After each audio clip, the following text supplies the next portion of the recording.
goals and strategies for overcoming challenges.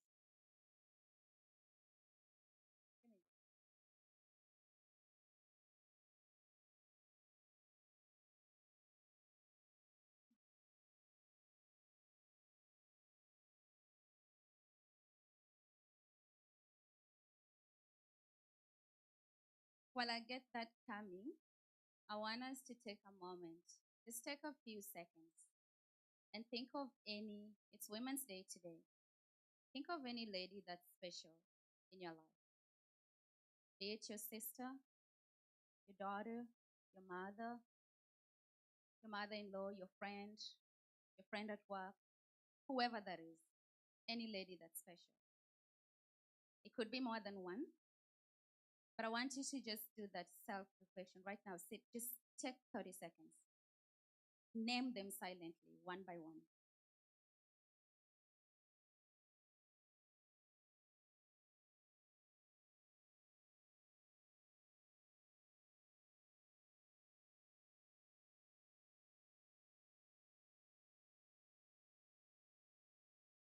Be it your neighbor, just any lady that you think of, anybody that has something meaningful to you.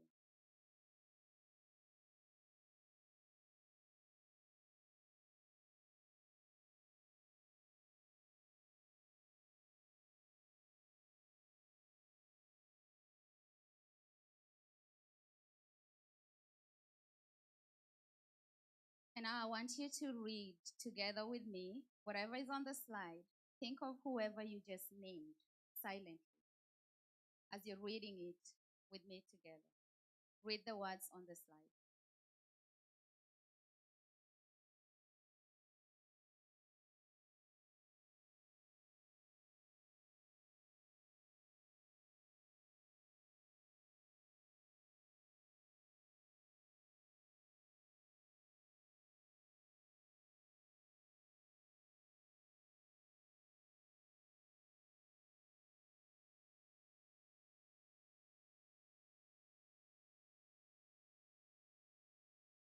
Somebody pick the topic for me. I think conference picked the topic, we shall not be moved.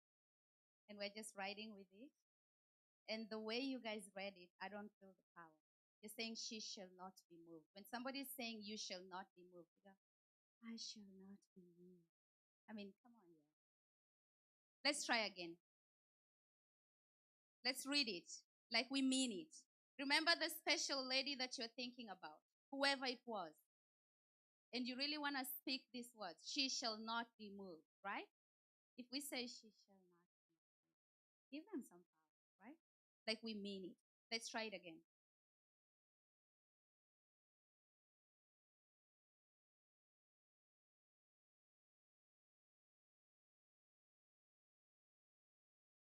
And now let's turn that around to us.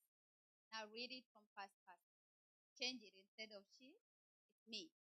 Let's speak this to us. Let's go. I shall not be.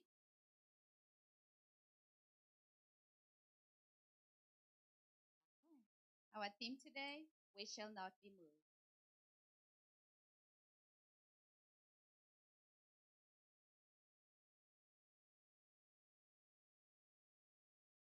So take a minute. If somebody asks you, what is a blueprint? You ever heard of blueprint? Anywhere? Can somebody give me a definition? What is a blueprint?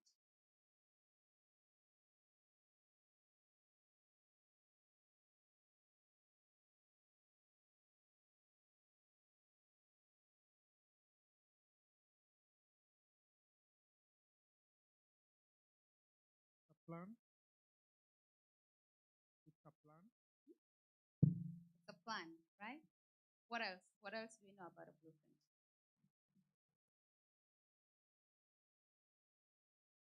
Instruction? Anything else? A guide, right? All of those are correct. It's a well crafted plan, right? With all the details, right? And if you want to go extra, it's detailed from A to Z, right? And we use this outside there, right? But what about us? What is your blueprint? Have you ever thought of that? Do you just get up every morning and I'm like, I'm going to clock in, clock out, eat, go to bed, get up, do it again, right? Anybody there? Do we all have a blueprint? What do you see yourself? For those of you who interview for jobs, when you go to a job, they ask you, tell me about yourself, right? Tell me about yourself. Have you ever thought of that question? What are they really asking? My name is Lucy. I was born and raised in Kenya. I came to the US. They already know that, right? They probably already know. They read my resume when I sent it, right? So when they ask me, tell me about yourself, what do you think they're looking for? What you're bringing on the table, right? Why should I take you and not her, right? If you're just gonna sit there and recite what you already wrote down, oh, I worked at this place from A to Z, I was present in this place, I'm the okay. What makes you different, right? Why you and not the other person?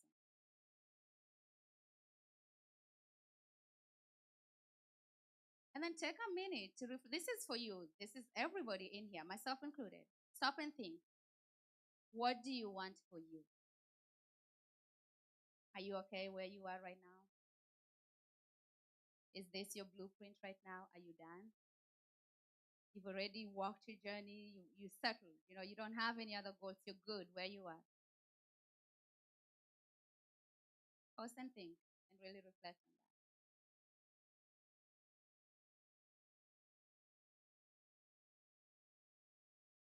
And then I've had in my interactions with a lot of people, people say, oh, I wanted to be this, but I couldn't because of ABCD XYZ. Had it not been for this, I would have been that. Is there anybody in this room today who does not have challenges whatsoever? Anyone who's free of challenges? You don't have any challenge? Any? Zero. I thought so. And I say that to say we all have different challenges. Every single person has some type of challenge. So when you stop and think and you're beating yourself up, oh my God, what did you give me this passion? This portion? Why am I the one dealing with this? Why is everything not just going my way? It's because sometimes you don't know what somebody else is going through, and probably theirs is even worse than you. You have no idea, right? And when you keep focusing on your challenges, what's keeping you different, what else is it doing? It's holding you back, right? Instead of focusing on, oh my God, I can't do this because of this. I can't apply for this job because I'm this. I can't go to church and volunteer on this because of this. I can't give this direction because of this. If you can't do it, who will? Or who should? Granted that we're all in the room and we all know that we all have challenges, right?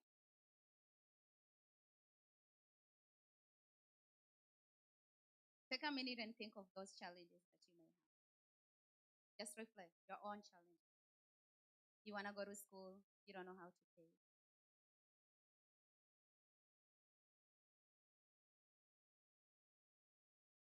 You want to preach, you fear public speaking.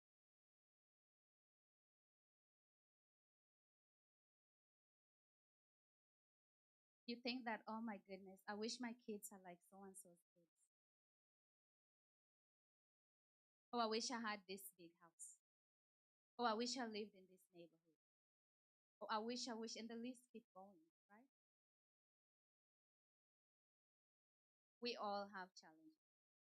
But do they have to define us? Do those challenges really have to define us?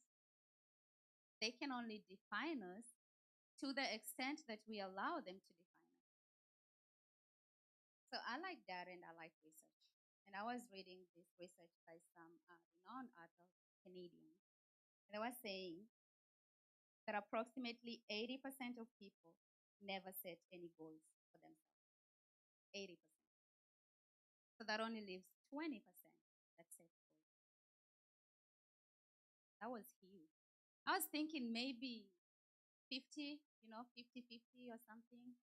Maybe 70 people set goals. How do you live without goals for yourself? Just get up, you take it by the chance. I'm going to see what tomorrow brings.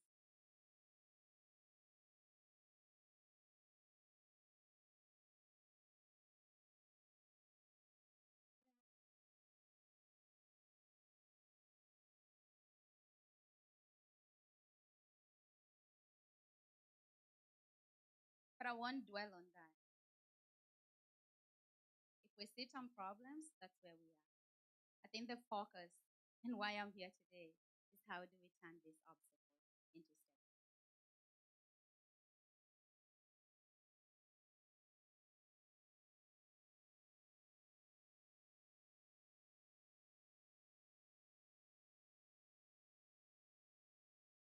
These are some of the things that we have that really keep us from setting goals and achieving those goals. Fear of success or fear of failure. You ever had anybody say that, oh, I wish to start this business, but what will people say if I don't succeed? I want to go to school, but what will people say if I fail my exam?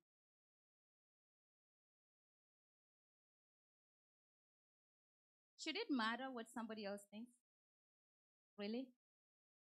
I don't know about you guys, but I believe that God created us for a reason. And He purposefully made each one of us uniquely for His own reason. Right or wrong? If He made you tall, He knows why He made you tall. If He made you short, He knows why. Right? So why should I question why God made me the way I am? Like, I'm trying to get in His business. He has something else for me to do. Why am I struggling with His part? Yet we come here, we come to church and we sing, trust and obey. Who are you trusting and who are you obeying?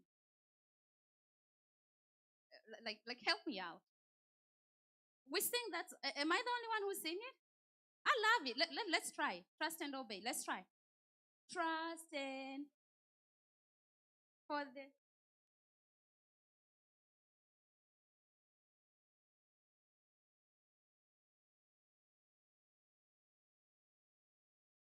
All right. But do we really mean those words?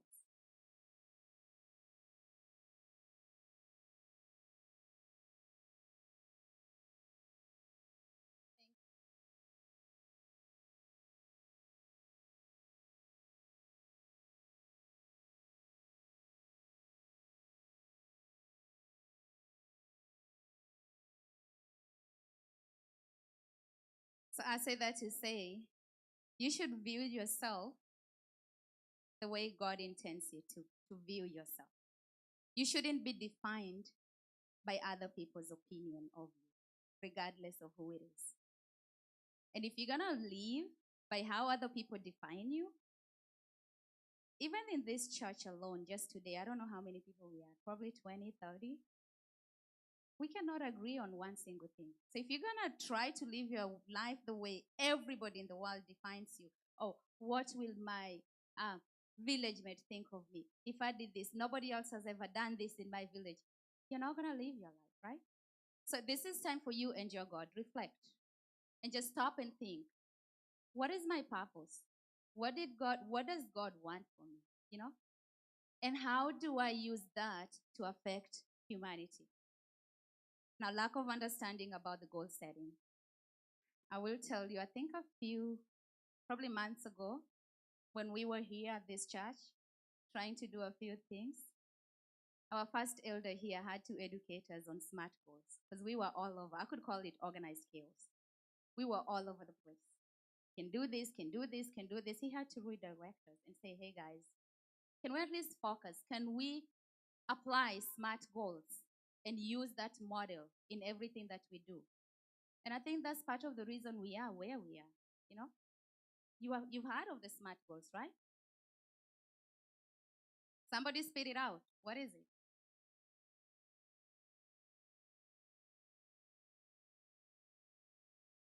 Come on, y'all, say it loud. Specific, right? It can't be so broad to where you don't know what you really want. And then measurable. What do we mean by measurable? Are we going to take like a ruler and measure? What do we mean by measurable? You got to put a timeline within which you want. It can't be indefinite, right? And then the next, attainable, right? We're not going to say that, oh, we want Mount Zion to be the capital of Texas today. Is that attainable? It has to be realistic and attainable, right? And then what else? Huh?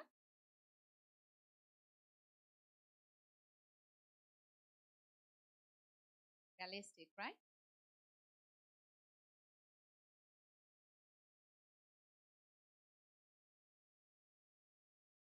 And then another one is lack of commitment, right? You have a goal, and yes, it's smart goal, right? But I don't know about you all, but I have excuses. I have 1,000 things to do. Anybody with me? Huh? And this can wait, right? It can wait. It can wait how long? How many people do New Year resolution? Be honest, y'all. We're not grading you. How many people do New Year resolution? Right? Do we do it every year? Huh? And then what happens again?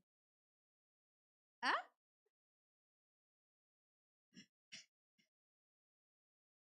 Huh? We postpone it, right? So New Year is becoming like Christmas.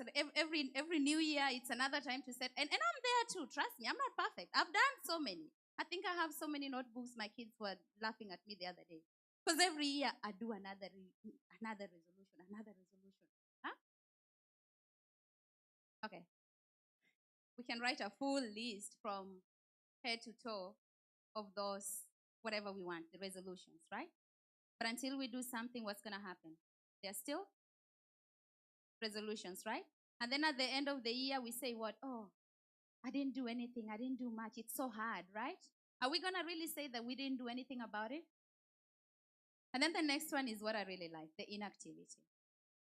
Let's say you have a dream car. Just think of your dream car. You want some wonderful car, and somebody brought you that brand new car today in the parking lot and gave you the key. Here, drive your car. But you have no driving license. You don't even know how to open the car or how to start it, right? So you're stuck there, and you don't have a driver, by the way. In America, we don't hire drivers like Kenya. You have to drive by yourself. So you don't have a driver, and you don't have a neighbor that can help you. The car is there, but you're standing there, right? Are you going to get to your destination? Hmm? You have a brand new car. Why can't you get to your destination? And it's your dream car. It's your dream car. You've researched about it. You know everything about it. You even watched YouTube videos. You can envision it. You're there. You've done I'll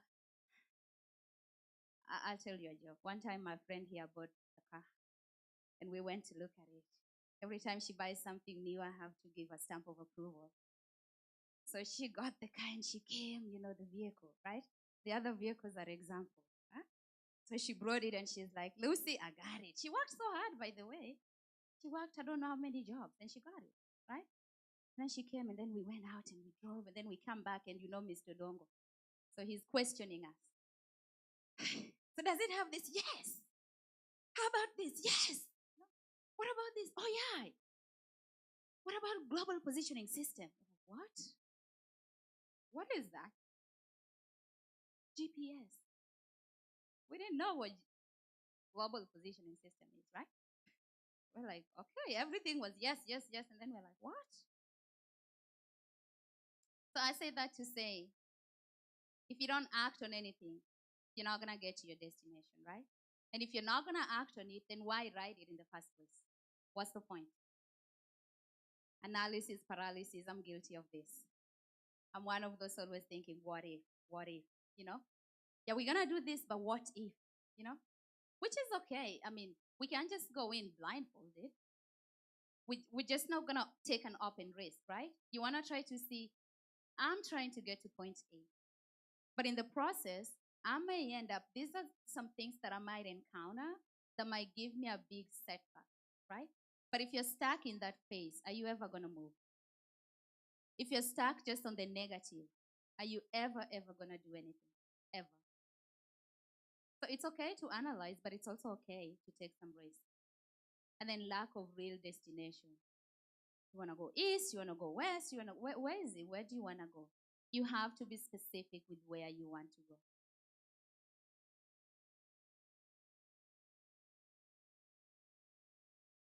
And to overcome the challenges, these are the things that we must do. And I'll share some of my examples, and you guys can share yours as well in the process. We have to unlearn and relearn, and that's usually the hardest part. Anybody ever had this thing where they say it's hard to teach an old dog new tricks? Once it's stuck, right? It is so hard to undo.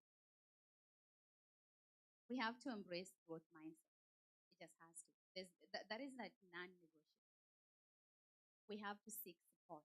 You can't stand alone. We're in a community for a reason.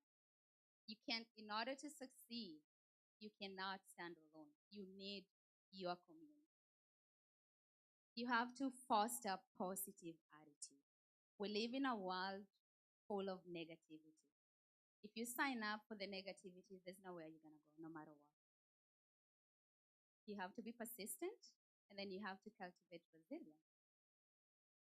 So, for those of you who took Maziwa ya Nyayo, remember the Moyera? Come on, y'all. Am I talking to someone? Do you remember the famous game? Bebligan. Number? I.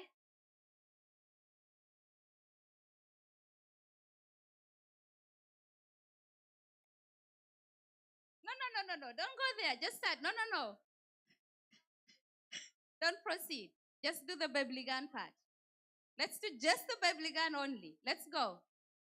Bebligan. Number 8. And all right. Right? How old were you when you realized it's not Bebligan? Huh? When? When did you realize it's not Bebligan? Not yet?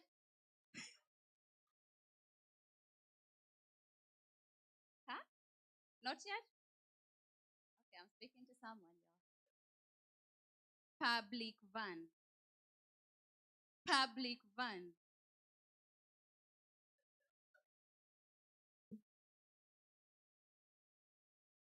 So take that example. You see how we're so used to Bebligan?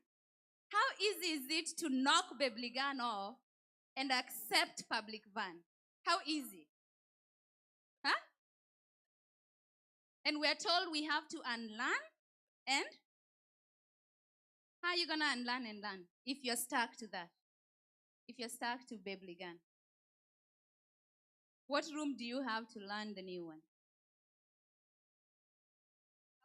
Help me out. Somebody is still saying, no, Lucy, it's not public van. Let's save that debate for another day. I know if we start, if we go in that, I probably would need 2 hours for that kind of debate. So we can schedule another session to do that. But trust me, it is public van. It was hard for me, and I think I was above the 30th floor before I could know that it's public van. I was also used to the Bebligan version, But we are being told you have to unlearn. And it's not going to be easy. Just see that simple exercise. See how hard it is to let go of public van and move to, Bebligan and move to. It's the same way. If you say, oh, I'm shy, right? You keep telling yourself, I'm shy. Okay, if you're shy, who do you want to not be shy? Who is that person that needs to take your place and represent you? No, you. This is you. I can't do this for you. Who's going to do it? And then if you can't believe in yourself, who will? Like, help me out. Who will believe in you? It starts with who? I know we used to say this long time ago and we kind of went away from it. If it has to be at Mount Zion, it starts with who? And if I'm the one saying it's not me, I can't do it, then who do I want to do?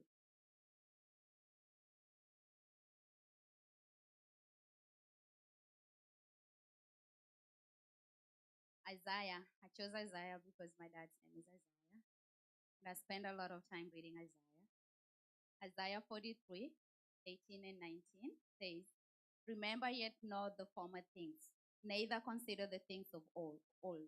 Behold, I will do a new thing, now it shall spring forth. Shall ye not know it? I will even make a way in the wilderness and rivers in the desert. These verses encourage looking forward to God's new work and provision. We have to let go of the old in order to welcome the new. Embracing a growth mindset.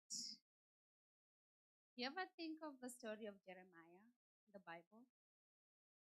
When God came to him and wanted to use him, what did he say? You remember? I'm too young, right? I'm too young, Lord. I can't do it. You're sending me, but I'm too young, right? There's other people who can do it. How many of us here, even at Mount Zion or out there, feel that we're too young? We can't do that. How many think that you have to have a degree to even have a leadership position at your job?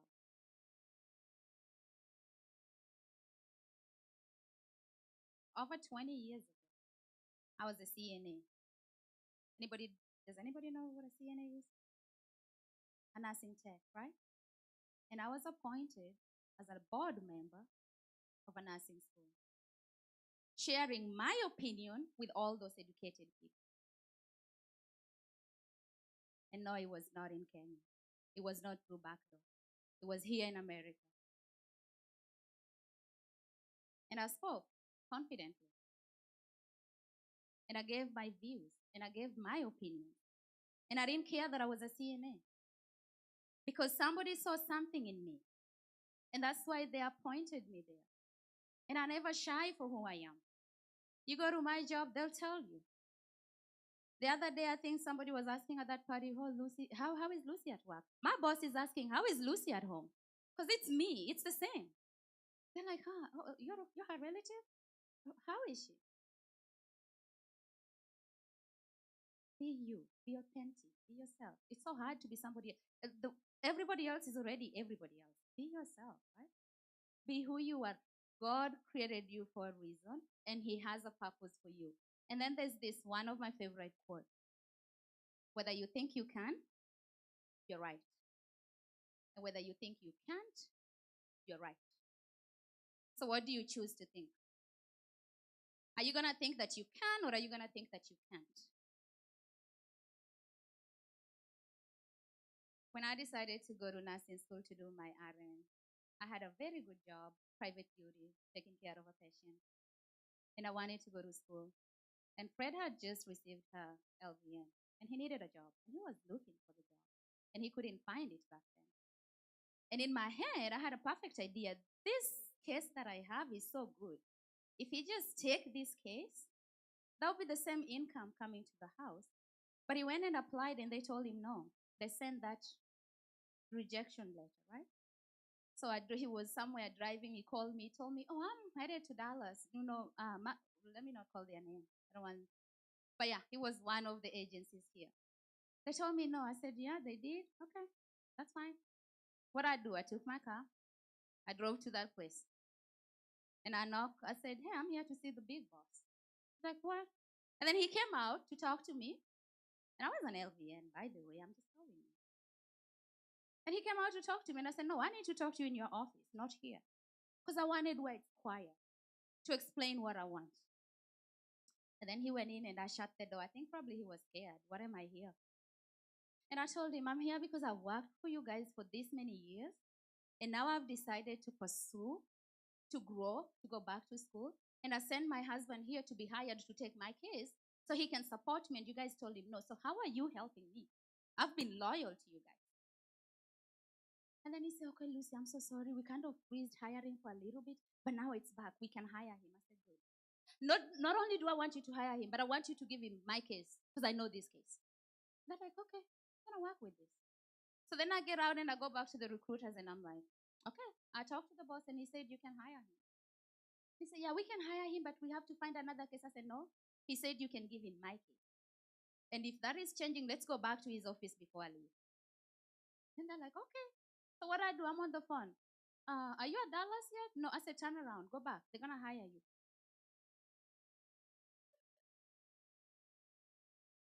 But if you can't say what you want, if somebody else has to speak to you, how are you gonna get there?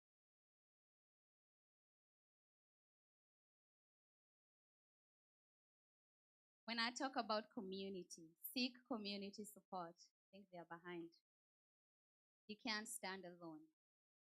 We need our community, right?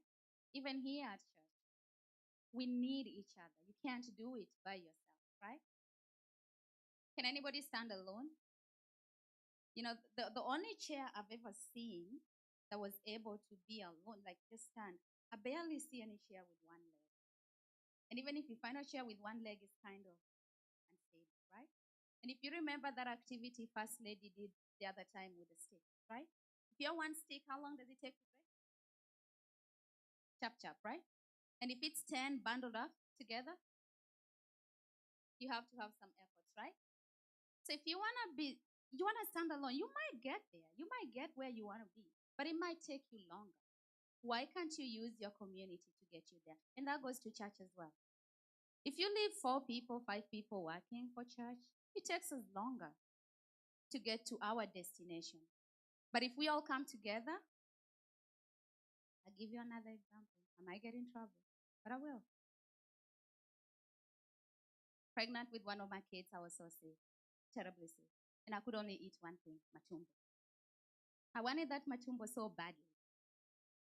And they said, they stopped selling the matumbo at the farm.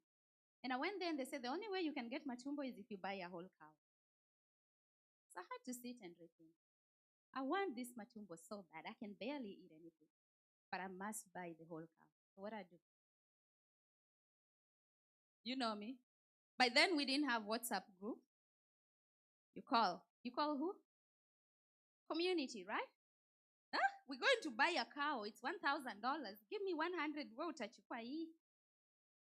Right? And one of the people I recruited was our loving pastor. And he couldn't say no. Apparently, I didn't know the wife was healthy conscious and meat was pretty much a no-go zone. But I wanted my matumbo, and I think he already knew. He wasn't going to tell me no because he had to buy, right? So I called my 10 people, kill them to 100, and we bought the cow, and I took the whole matumbo, right? And it worked. And then later he came after the fact. Lucy, I took that meat at the house. But whose problem is that now?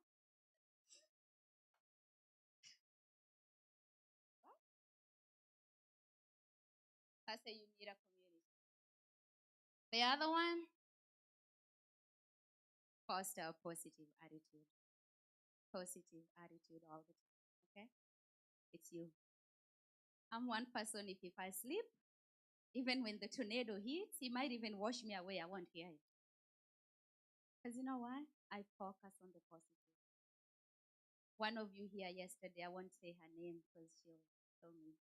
I called her and I was so excited about this music. And she goes, Lucy, are you on steroids? Where are you getting that energy? You know? And the day I went from work, I went to work that day that time a Fufuka came. My boss had been gone. She had traveled. She came back that day. I said, lady, you came back the right day. Because Lucy is fired up. She said, well, I said, my church just released their first song. Here, it says, I'm a fufu. Isn't that the truth, though? And then I just happened to walk. I was going to see a patient. You know, I deal with unhappy patients. I was going to talk to a patient who's unhappy. And on the way, I see this nurse manager. And she was so stressed. Oh my God, Lucy. Oh, you know what? This is going on. And this is here. And this is it. And I said, do you want a little joy? She's like, yeah, yeah, yeah. I said, are you sure? She said, yeah. I said, get in this room. Get in here. I want to give you something that's going to make you happy. Close that door. And I play, this is the new song. It's called Amefufuka. Dance. There's different ways we minister to people. We don't just have to stand there and preach, right? And guess what? She did dance. She didn't know the word. She's from West Africa. At some point, she was going Amebubuka. But but at the end of the day, she had a good day. She did, right? Are you thinking of the glass half empty or half full? That is your own decision to make. I don't care what it is. Even if something bad happens to me, I always believe God allowed it to happen for a reason. If it's a lesson that He wants me to learn, that's what I need to focus and figure out what is. And I'm never going to sit there and be pitiful and say,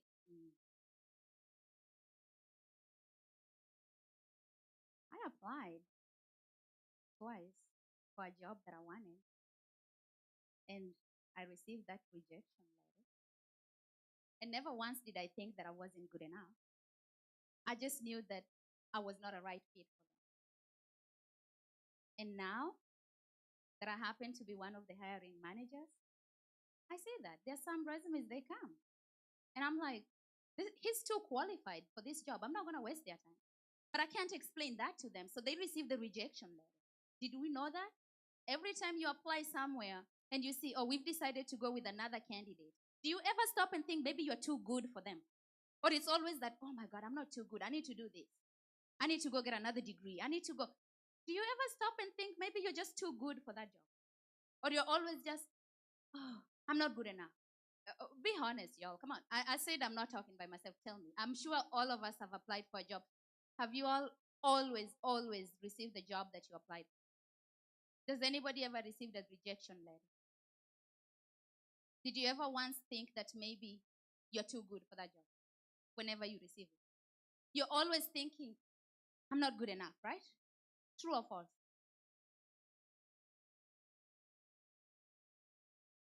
The one job that I applied for and I didn't get it, I went back and read like once they posted online in the description. And I was like, okay. They do have more experience than me. Yeah. They were already working in this facility. They had already held that job before me. And clearly, they were qualified, right? And I let it go. And then fast forward later, probably a year later, when I got the same thing I wanted, I was paired up with this same lady. I happened to go to that hospital. And the moment we walk in the CEO's office, and he goes, wow, Lucy, when we interviewed you, everybody loved you. But we already had her on staff. And he was saying it right in front of her, like they couldn't hide it. I share that to say, when you hit obstacles, it doesn't mean that you're not good enough. Stop and think, always. Chances are you're not good enough, but chances are you're overqualified. And that is with everything else. Everything else that you want to do. If you hit a obstacle, just stop and think, what is God trying to tell me? And do you truly believe in that? I'll skip the next slide. I had a helper for the day. Are we ready? My helper? Or that's okay. We'll reconnect. Persistence. There's a question from the audience. Oh, go ahead. Pastor Q. Go ahead. I'm just enjoying this presentation. I feel like you learn things, and I think it's important for us to reflect on what you talk about. You made a very powerful point about sometimes you get rejection, and you easily think the first thought that comes to you is, I'm not good enough. My wife Mercy always makes a joke. Enjoy me with an experience I had about about 12 years ago when I was looking for a job. We had just come down here and I was looking for a job, so I applied to work at a customer service. These people at the call center. And they rejected it. And Mercy was laughing that probably my English was not gonna fit. When you mentioned that, I just thought back, and God always has a reason for things to go through in life. And I believe probably God did not want me to step my foot at a customer service office because He knew I was very much overqualified for that. So, that's a very powerful point. Thank you, Pastor. And I say that, I mean what I say. I was like, not too long ago, I was hiring for my assistant. I had people with pharmacy degree apply for that job. And I'm like, they could be out there making good money as a pharmacist. Why am I going to waste their time even to interview? You know? And unfortunately, I can't go in and tell them, oh, this is why I'm not taking you. The only thing I do is I go through those resumes and I tell HR, yeah, I want to talk to this one. No, not this one, not this one, not this one. So it doesn't mean that they're not good enough. But then here is now my favorite part, assistant. And it's going back to this now. This is where I want to talk about my part right now. I was hired before. I work for that job. I always go with a purpose. I want to learn. And I accepted that job, but I was ready to move on. So I applied, like I said, I applied twice to get to the director job, and I was rejected. I received the rejection letter twice. And then we were preparing to go on a mission trip to Kenya. And I took my time and I went to my CEO. My CEO was the second level boss. I had my director, who was my boss, and the second boss. And I went to his office. I said, I need to talk to you. He said, sure. I said, you've seen I've tried to grow within the company, and clearly there's no room to grow. But what I know for sure is I've outgrown that office. I'm ready to move. So right now, I'm headed to Africa for a mission trip. So when I come back, I'll be open to look anywhere, whatever place that's ready for me. I was like, yeah, thank you, Lucy. Thank you for talking to me. And you just never know. But thank you. Within 2 weeks, I was somewhere in the hallway doing my thing. You know me, when I'm busy planning party, I always plan party at work. I enjoy it. And he comes to me and he said, Lucy, did you see that posting? I said, what? He said, yeah, that place has a vacancy. Like, oh, I hadn't seen it because I hadn't looked. I was done, right? This company is not ready for me. Right now, we're also busy. When we're going for mission trip, we're always busy with those mchango. Huh? Those are the days you guys sometimes don't know what happens behind the scenes. We are constantly on different calls.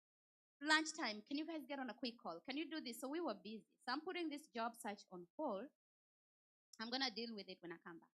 And he said, yeah, something is open. I'm not going to promise anything, but I would highly recommend that you apply.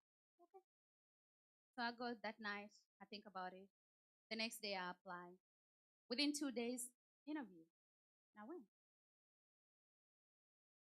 And when I went, it was kind of like a formal interview. She's like, oh, Lucy, your CEO recommended you. The regional director recommended you. You're highly recommended. We would like to move you for a second interview. And then the very next day, they called me again for the second interview to meet with the whole team. And right when I took a lunch break because I wasn't really looking at that time, to be honest. Like I said, I was busy. We want to go to Kenya. We're busy. As soon as I drove back home, she said, Lucy, the job is yours.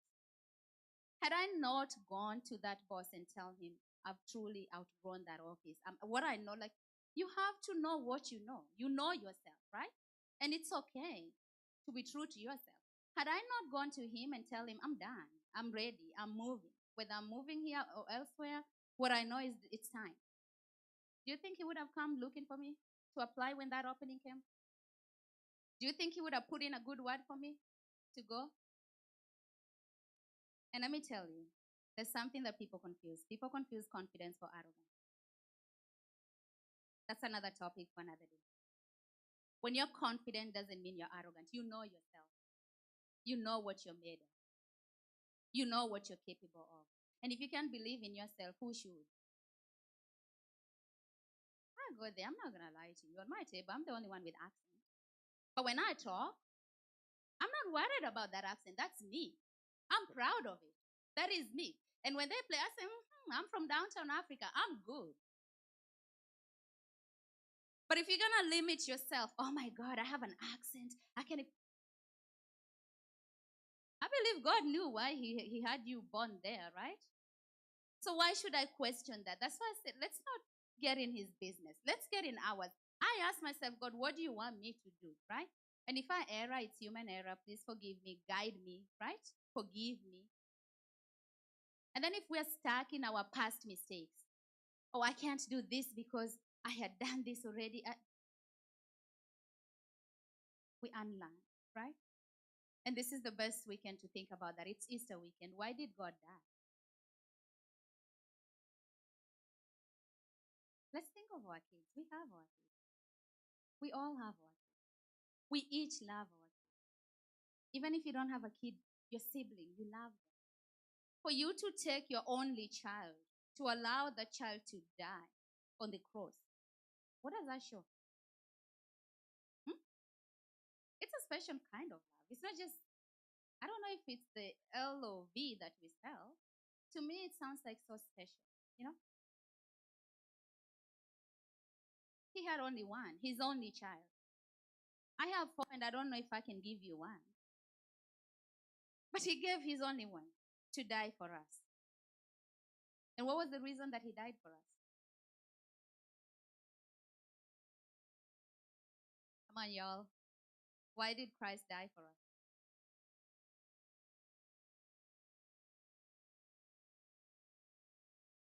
Wash our sins away, right? So if he loved it, thank you. See, next time I'm only doing a class for kids. Thank you.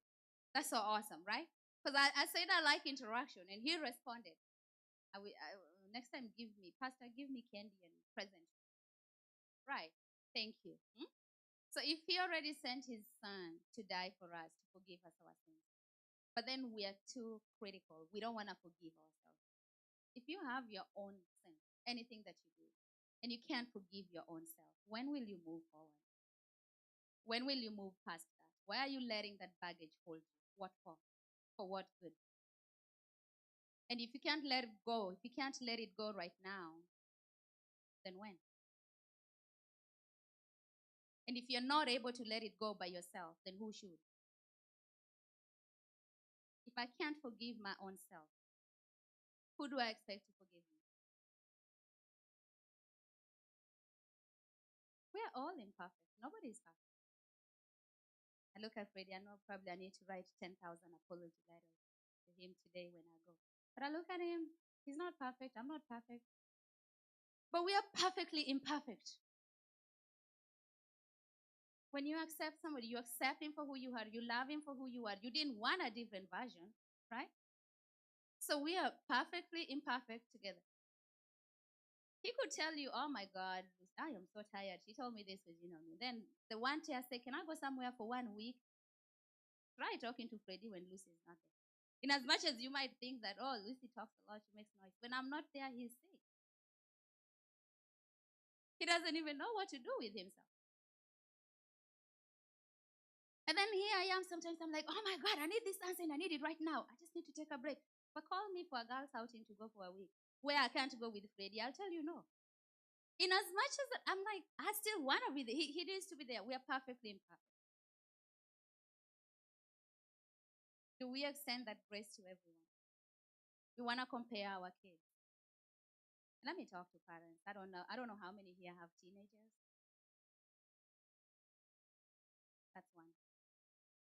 If you're not there, honey, put your seatbelt on. It's coming. In this country, it is coming. Put your seatbelt on. And I've seen, the good thing with me is I have friends of different ages. I interact with a lot of people. I have friends who are little babies. I have friends who are grandma age. I have very close friends, and we interact a lot. And I've learned through a lot of experiences. And all I can say, we're in a difficult, this country, I can't explain. We're somewhere, we're floating. We're not really Americans, we are not Kenyans, we're somewhere in between. And we want to really make our kids be, oh, my dad used to, what is it called? Those suits that, what? Kaunda suit. You want your son to come to church with Kaunda suit, right? Because that is what your brothers and fathers used to do. You are lost.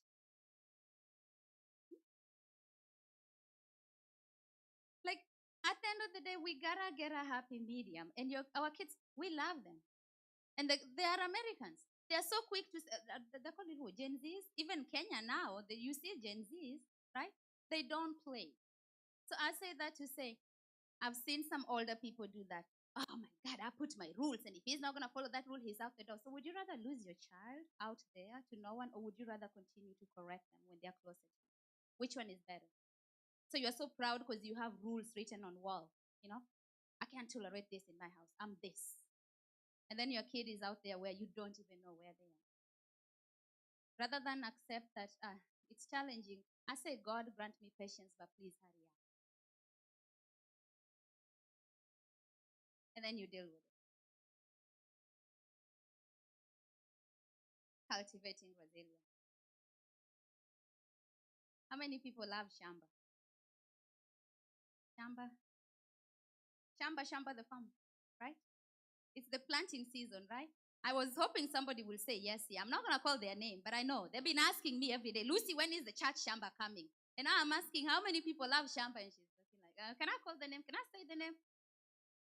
Huh? They are on this row somewhere. Then I'll leave it at that, right? If you just take seeds and drop it there, and you just drop it and let it grow, would it grow? Maybe yes, maybe no, right? What must you do? Huh? What must you do before you put the seed? I'm not a farmer, but at least I know those foundations. Huh? What do? You till it. Why are you doing that? You're disturbing it. It was just quiet. It was peaceful. But here you are. You're disturbing it. Huh? Why?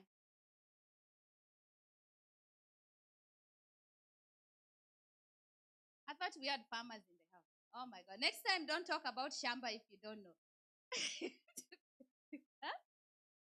You make it ready, right? And then once you plant your mahindi, chinsaga, huh? Then you get good, right? As opposed to somebody who just drops them and they didn't prepare, right? Have you ever thought that when you're going through challenges, maybe that's God trying to rock you up to prepare you for what's coming? Being shaken a little bit. It's to prepare you, it's for good. Or do we just think, oh, I'm experiencing this and it's a bad thing? One of my favorite quotes again that says, smooth seas never made skillful sailors. That's one of my favorite quotes again. Smooth seas never made skillful sailors. If the sea is so smooth, you're just going. You don't know your skills, right? And then you're not preparing for the worst. And then when you are faced with some situation, you might not know how to handle it because you're used to the smooth sea, right? So when we reach those bumpy roads, and that's everything in our lives, please don't change your goal, change your strategy. For those who serve with me in any committee, I don't believe in one. I always you can name me the plan B, plan C. People I always like plan A, plan B, plan C. If this one doesn't check out, go to this, go to this, go to this, right? But don't ever change the goal. They say if there's a wall, you can't go through the wall. What can you do? Hmm? You can't break it. You can't go through it. What do? You jump over it. What if you can't jump over it? You can go around it, right? It might take you 2 years to go around it, but guess what? You can make it starts from here. It's what we tell ourselves. If I say, go back to that quote, whether you believe you can or you can't, you're right, right? Going back to when I told you when I was going to school, I applied to this good school. It was supposed to be 6 months. 6 months. Bridge. LVN to RN. Online. Simple. That was so good. I applied. I was missing one prerequisite, but you know Lucy at all. I went there, I met the advisor. I talked to her. She put me in. I'm going to do that class on summer. I'm good. I'm set. I got the admission. I went to MCA because they have contract. I could do my clinicals there. And then once I'm accepted, they say, no, this contract is only for the people who work for us. It's not for the community. So what is that? A setback, right? And remember, I already gave my job, right? I already told my boss I'm going to school, right? So what do? Do I go back again and tell my boss, now give me back my job? And they've already told me no, now. So what do? I drive. Angelo State University, 260 miles. I drive all the way there. I sit with my advisor. I don't mind being vulnerable. I'm very open and transparent. I tell them what it is so they know what I'm dealing with so they can help me with a solution. If you go to somebody to ask for help and you're giving them the version that you want to give them, they can't help you. You have to be willing to tell the whole truth, paint the whole picture for them to give you the solutions. I went in and they said, okay, Lucy, yeah, this didn't work out, but you know what? We have another option. The other option is coming here 2 days a week. And then you're going to go to clinicals here and you can do it. I said, and how long again? 260 miles. But I already have admission in my hand. I can come back and try to gamble to apply these other places, UTA. They're going to tell me, oh, you need 3 other prerequisites. You need this. It might take me 2 more years to go to school. I say, you know what? Sign me up. I'm coming. And I was driving. I had people that I used to talk to as I'm driving 6 hours every day. Everybody knew their time. And you have to answer the call. So I talk to you 30 minutes and we're driving. They accompany me. And then once I hit a certain place, I knew where the network won't work. I put music, I listen. I go to the next place. Everybody knew, whoever was on schedule. And you talk to me until I get, yeah. And then when I'm coming back also, it was 2 days. And then sometimes I used to go for a test on Friday. I would pick somebody, hey, drive me today, we're going with you, we can catch up. And then I go do my test and we come back. And I was working weekend doubles back then. And I had little kids, by the way. Brianna was such a baby. So I say that to say, if you're going to focus on what's keeping you from attaining your goal, you're going to be stuck. But if you want to, I couldn't crawl on the wall at that time. I couldn't go through the wall. I had to go around it, which took me longer. And the program was 1 year instead of 6 months. But guess what? Who graduated? Right?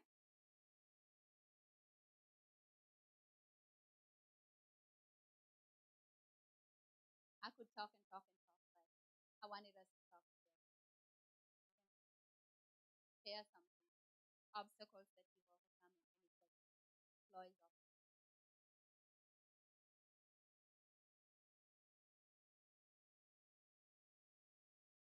I want to learn from somebody also. Come on.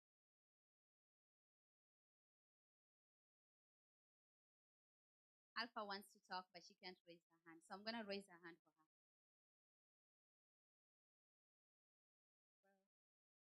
No, honestly, I've really enjoyed the statement. But I think one thing for me, um, something that I would say also helped me to overcome challenges, because just as Lucy said, we've all had challenges.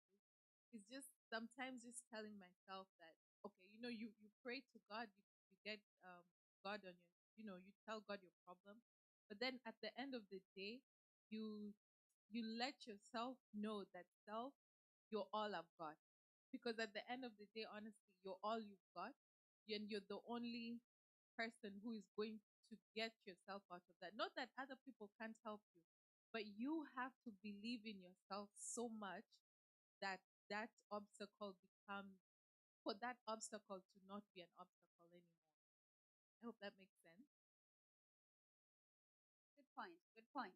See, going back to my quotes. By the way, I love quotes. If you get up every morning and just send me a text with a quote, I'll take it any day. I love them. I read them every day. I read motivation. I love positivity. My favorite quote is with a giraffe walking on the rope. You know, the same rope that we use to play baby gun? That giraffe is walking on it, and it says, nothing is impossible. Even the word says, I'm possible.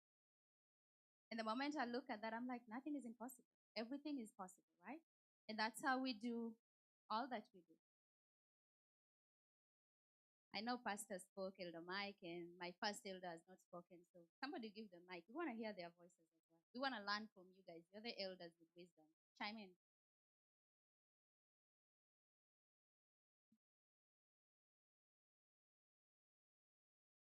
This day we are supposed to listen to Women's Day. So I appreciate the message that you've given us. It's good challenge. No, most of us are going through the same challenges. Most of us still go to work, experience the same challenges, experience the same obstacles. It's going sharing your experience. To open some of us our eyes. where you can go through, put get a ladder, jump through the wall, or go around. At least do something, not just sit there looking at the wall.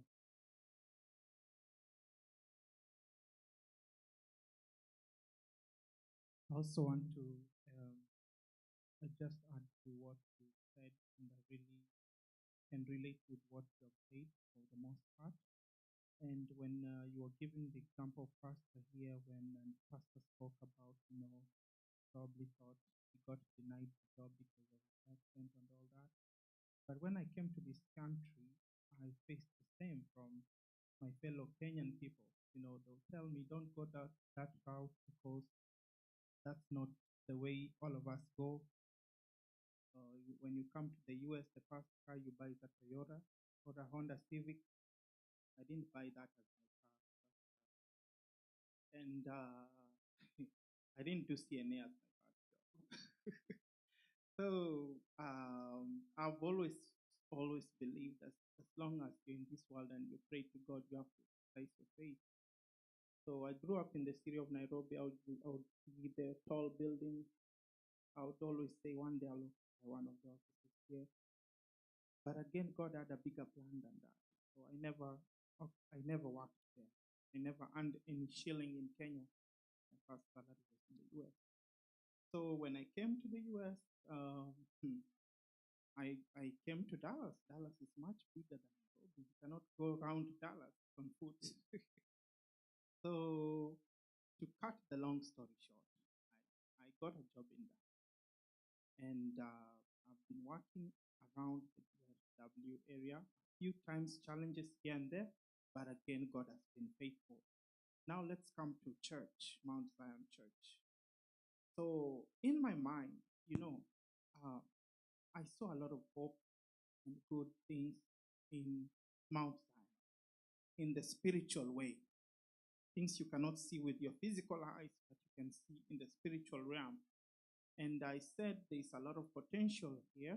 There's a lot of good things that are going to come out of this. So when I came to Mount Zion, I was just coming as I'm from Kono, just to assist, here and there.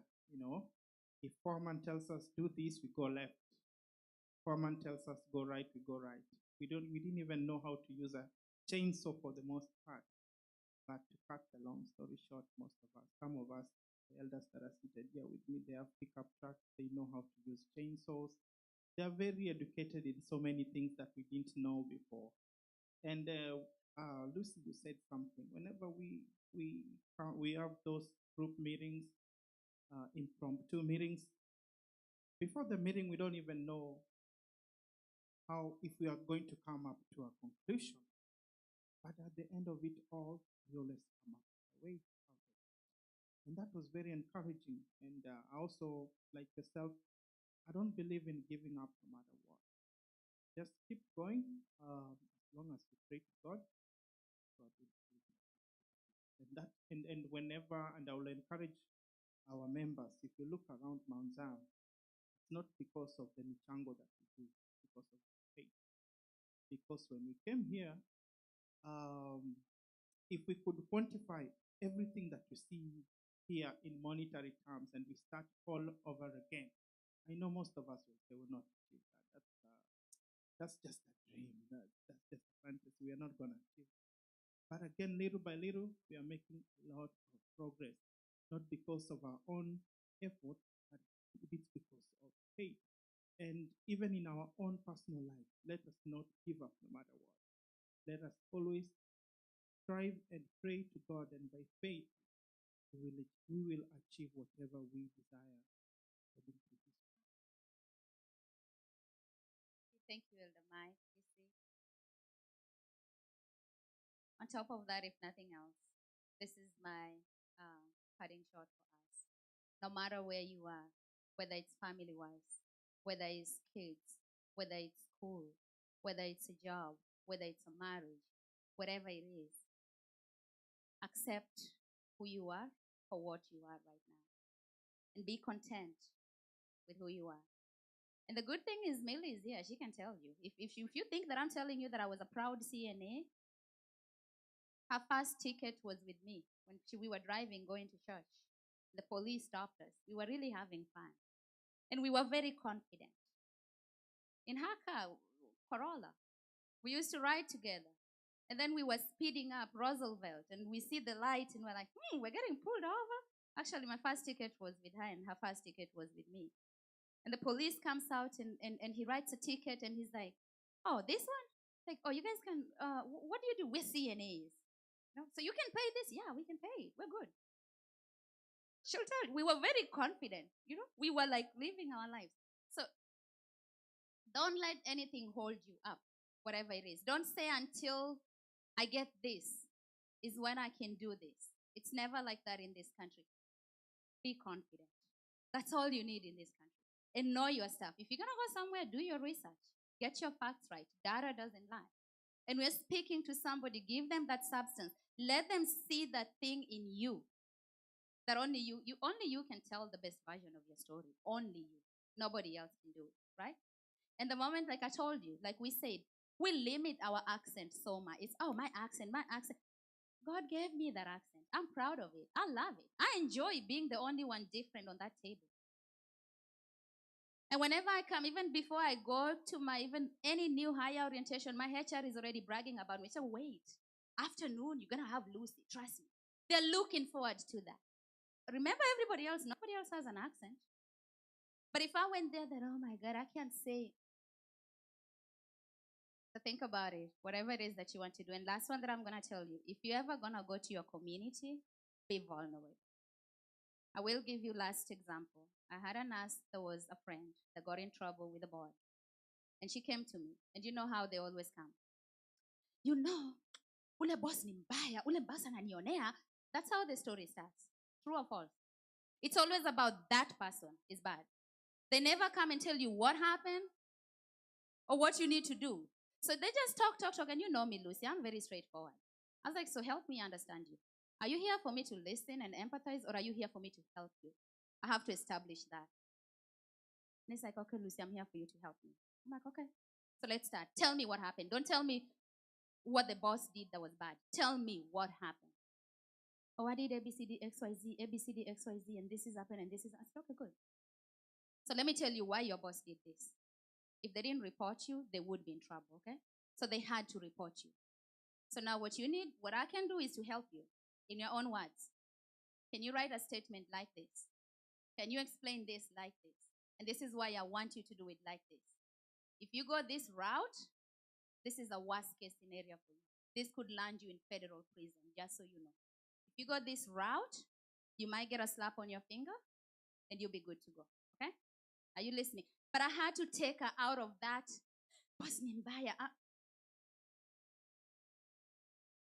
If your friend come to you, are you bold enough to give them the help that they need? Or you don't want to hurt their feelings by telling them, hey, go straight to the point. Tell me this. What do we do? Umejua, Alpha alikuja kuniambia, mimi naona tu Alpha alikuwa mbaya lakini, huh?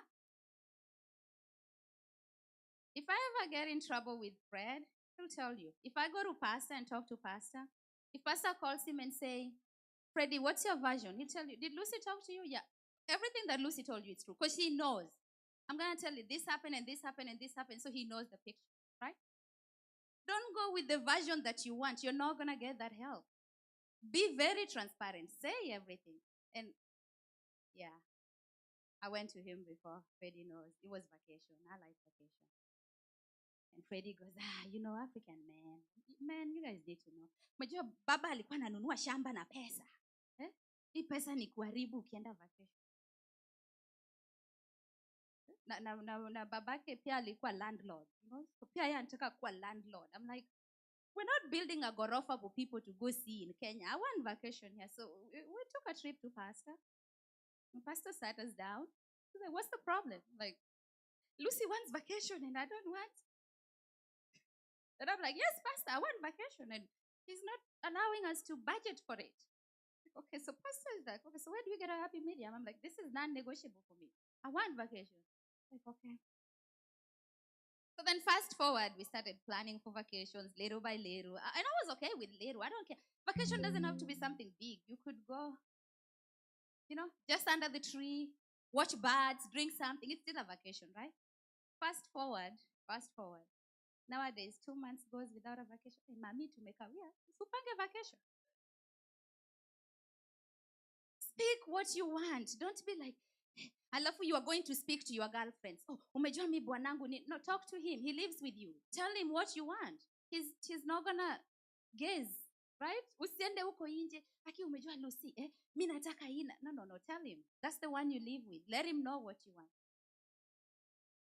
I think they tell me, Lucy, you need to wind up, right? Okay. Another day. Till next time.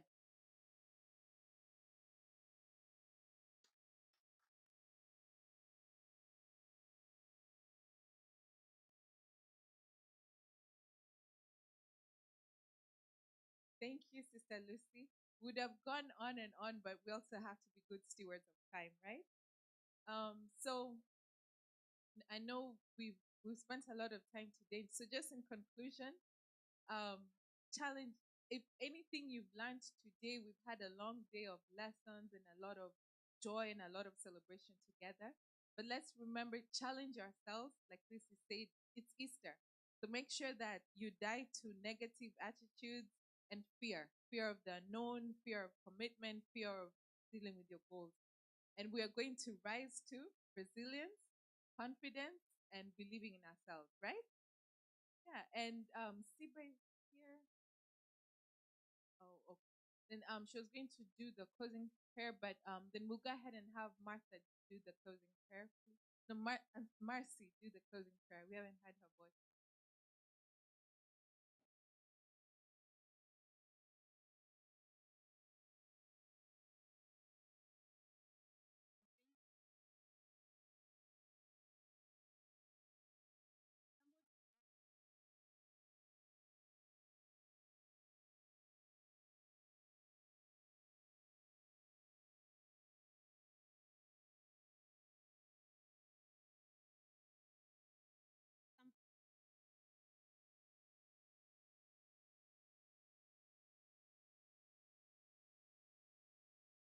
Why this? All right, let us. Father God, we come before you. Thank you for what. Thank you for your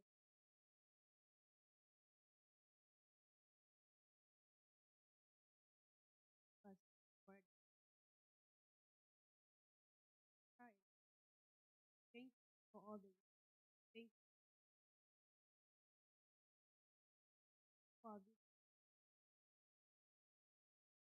Lord has heard all the new desires and for we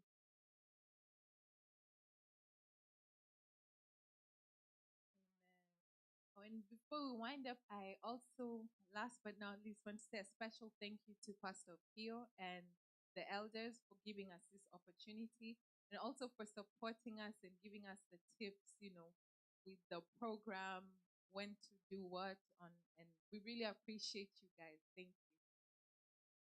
We dismissed. More pictures. Time for more pictures.